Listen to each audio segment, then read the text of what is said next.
voudrais dire bonjour à toute la coordination, la presse et les syndicats. J'espère que vous serez indulgents avec moi parce que malheureusement, monsieur le ministre, je suis encore à Ziguinchor et donc je travaille sur le portable directement.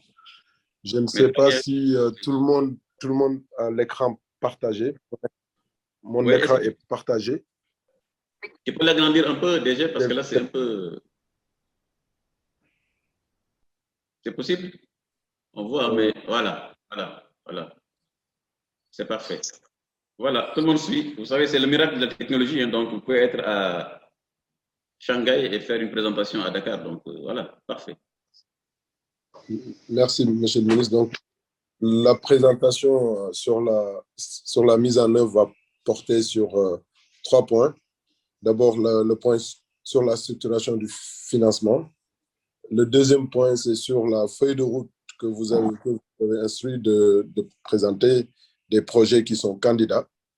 Et le troisième point, c'est sur la méthodologie de travail que nous avons adoptée en comité de pilotage.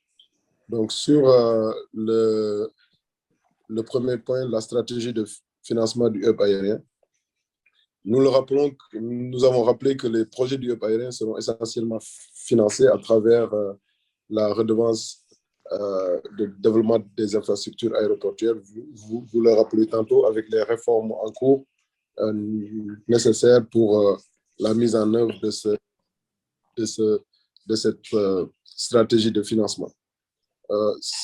Donc, cette stratégie de financement adossée sur la RDIA, chez le ministre, requiert des prérequis, notamment juridiques, vous l'avez dit, déjà avec des textes qui sont déjà passés, mais des textes à prendre, mais également des prérequis financiers avec la négociation avec les prêteurs existants, les 8 prêteurs existants qui ont déjà accordé leur confiance à l'État du Sénégal pour la première phase du projet de l'aéroport international Blaise Diagne. Parallèlement donc à cette stratégie de financement long terme sur une durée de 15 ans, vous l'avez rappelé tantôt, le président de la République, lors de son adresse à la nation et dans plusieurs adresses et un conseil des ministres, avait donné des délais très urgents. Et parmi ces projets, nous avons retenu 6 projets urgents. Donc, la gestion et la rénovation des aéroports régionaux pour un coût de 65 milliards, vous l'avez dit. Le PRAS 1, l'aéroport de Matam en fait partie, mais les autres aéroports également du PRAS 2 en font partie. Et donc, c'est Cap Skirring que nous avons estimé milliards. Kolda, Bakel, Simenti, Sédhiou, Linguère, Podor. Ça, c'est le premier projet qui est le PRAS 2. Le deuxième projet urgent, c'est le centre de maintenance aéronautique. Donc, la première phase du centre de maintenance aéronautique, MRO, pour 30 milliards. Le troisième projet urgent candidat, c'est l'Académie de l'aviation en collaboration avec l'école de l'air. Le quatrième projet urgent, c'est le renforcement de l'autorité de l'aviation civile, donc ANACIM. Le cinquième projet, c'est dans les 130 milliards. Il y a des gens qui n'ont pas, excusez-moi, il y a des gens qui n'ont pas fermé leur micro, s'il vous plaît. Le cinquième projet urgent, c'est le renforcement d'Air Sénégal, la première phase. Le business plan que Air Sénégal avait présenté en conseil présidentiel avait estimé une phase d'urgence de 50 milliards. Et enfin, la sécurité et la sûreté des aéroports, surtout des aéroports régionaux avec leur mise en norme et aussi le renforcement de la sécurité du principal aéroport AIBD. Donc, dans le but, Monsieur le ministre, d'accélérer la mise en œuvre de ces projets urgents, nous avons préconisé au gouvernement la stratégie de financement en 2 étapes.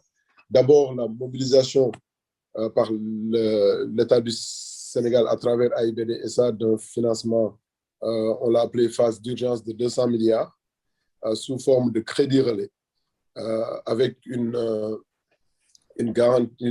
garantie de l'État qui se fera en 2 étapes. D'abord, cette mobilisation, mais également pour ne pas grever le niveau d'endettement de l'État, la signature d'une convention de cession entre l'État du Sénégal et AIBD SA, convention de garantie ou cession de garantie, pour que l'État du Sénégal, pour que AIBD puisse prendre, en tout cas, sur garantie de l'État. Bon, c'est un aspect assez technique, mais l'important ici, Monsieur le ministre, c'est d'abord la levée.